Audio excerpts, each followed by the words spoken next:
அஸ்ஸலாமு அலைக்கும் வரஹ்மத்துல்லாஹி வபரகாத்துஹு.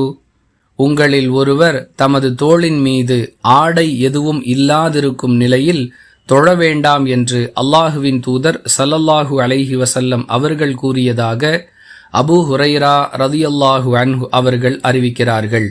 நூல் புகாரி, ஹதீஸ் எண் 359. அன்பிற்குரிய அல்லாஹுவின் நல்லடியார்களே, ஆண்கள் தொழுகையில் பேண வேண்டிய ஆடை ஒழுக்கத்தை பற்றி இந்த ஹதீஸ் பேசுகிறது. தொழுகையில் ஈடுபடும் பொழுது ஆண்கள் தங்களுடைய தோள் பகுதியை அவசியம் மறைத்திருக்க வேண்டும் என்பது இந்த ஹதீஸ் சொல்லக்கூடிய பாடம். பனியன் அணிந்து கொண்டு தொழலாமா என்று பல சகோதரர்கள் தொடர்ந்து கேள்வி கேட்டுக்கொண்டே இருக்கிறார்கள். நீங்கள் அணிந்து கொண்டிருக்கக்கூடிய பனியன் உங்களுடைய தோள்பட்டை பகுதியை முழுமையாக மறைக்கும் வகையில் இருந்தால் தாராளமாக அதே நிலையில் நீங்கள் தொழுது கொள்ளலாம்.